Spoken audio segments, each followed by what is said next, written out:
Today I want to talk about one of easily my favorite creatures to pit against my players early in any of my campaigns, and that is the Hydra. And although I think the Hydra is pretty well done in the original 5th edition Dungeons & Dragons Monsters Manual, Kobold Press does it better.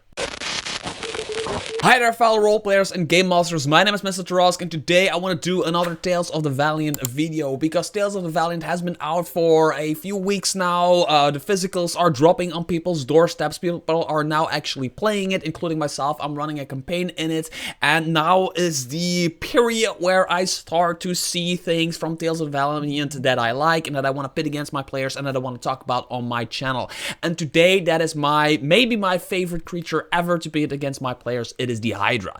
Everybody who has ever played a campaign with me knows that at some point or another you are fighting a Hydra, either in a swamp, in a mountains environment, in a desert, whatever. I always pit a Hydra against my players, and it is always 99% of the time a optional encounter, something they can completely ignore, but it is high risk and high reward.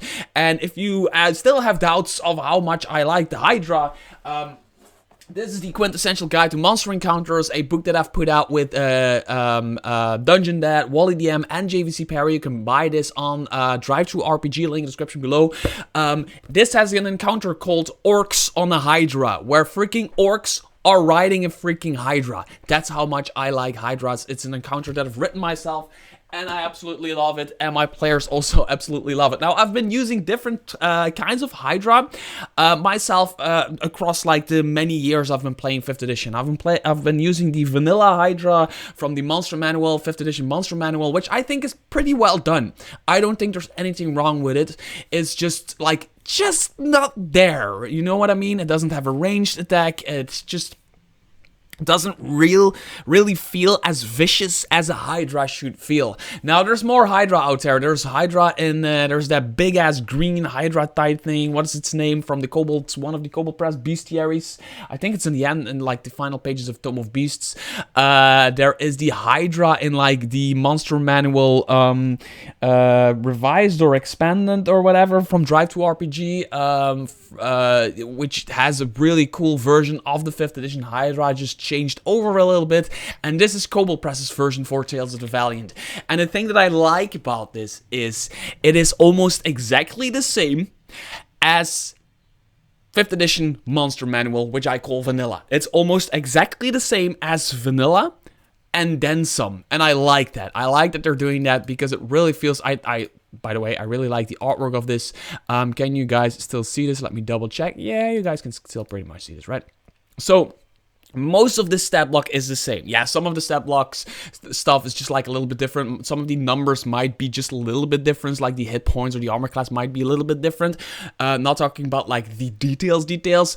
Also the strength, dex, constitution might be just a little bit different. But the Hydra all the way up to here, it is exactly the same, right? So hold breath, multiple hats, reactive hats, wakeful, multi-attack and bite. Maybe some words are changed to kind of like change the gameplay, but they add two abilities to the Hydra. And I think they say it's CR 8 creature right here, right?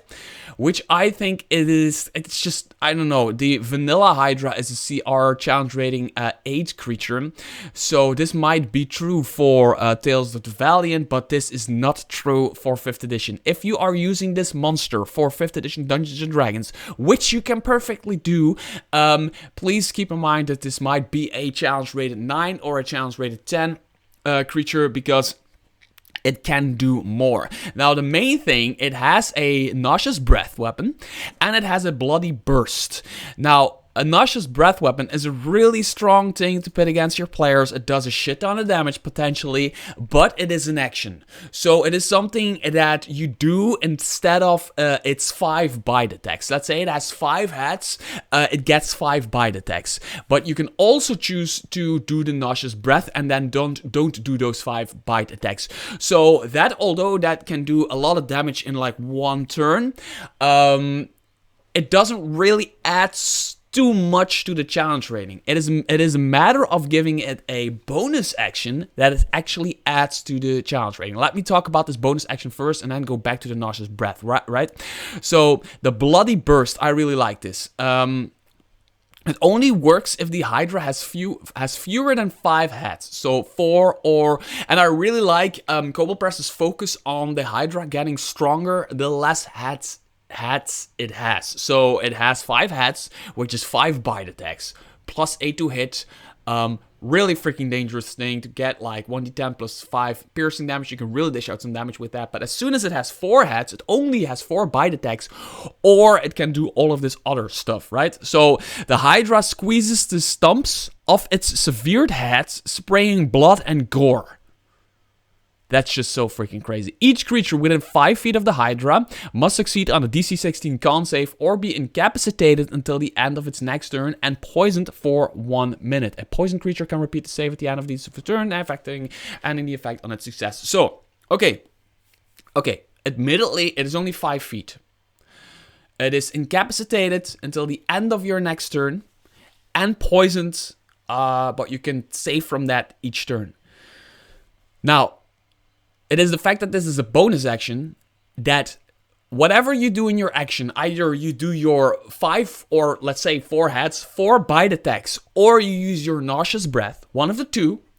On top of that, every single turn, everybody who is within 5 feet of you has to roll a 16 Constitution saving throw. So all of the barbarians and fighters and up close people like monks or whatever that are up close in the face of the Hydra, or like the Hydra just moves into the middle of the group, right? Because it's a freaking Hydra. It just steps in the middle of the group. Everybody needs to roll the save as a bonus action or be incapacitated.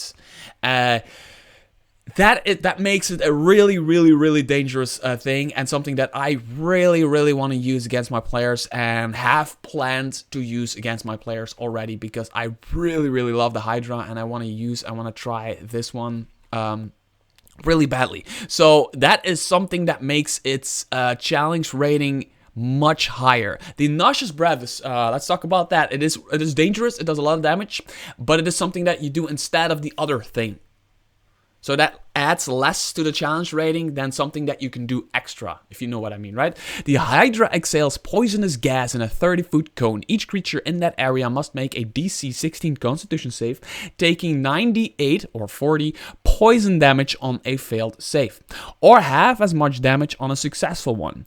While the Hydra has 5 or more heads, this action has a recharge of 6. The recharge range increases for each head the Hydra has below 5. For example, a Hydra that starts its turn with 2 heads can recharge its feature on a 3, 4, 5, 6.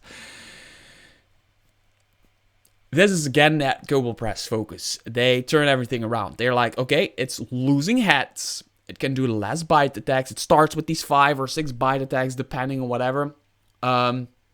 It has less heads, so it starts to spray blood and gore on you, making you incapacitated, poison, all that stuff. It does this breath weapon in a 30-foot cone. Everybody who doesn't save takes 40 poison damage, or half as much on a successful one.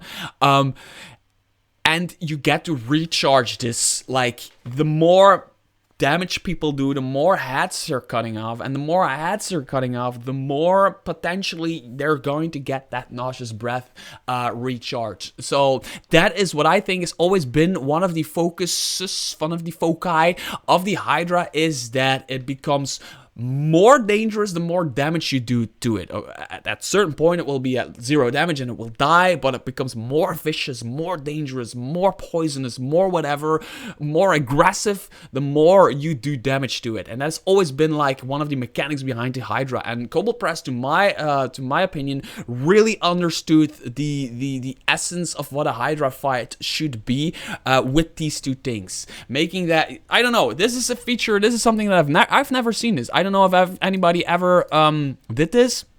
Maybe somebody, they stole it from another thing. I don't mind. It's okay. You can take stuff from other RPGs because you think it's cool for your RPG. It's perfectly fine. But I think it's really cool. You cut off a head, okay, charges on 5 and 6. You cut off another head, okay, recharges on 4, 5, and 6. And every bonus action you get is bloody burst. I absolutely love this Hydra, and I'm going to pit it against my players, and I will probably make a video of how that combat went when I've done that. So until next video, bye bye.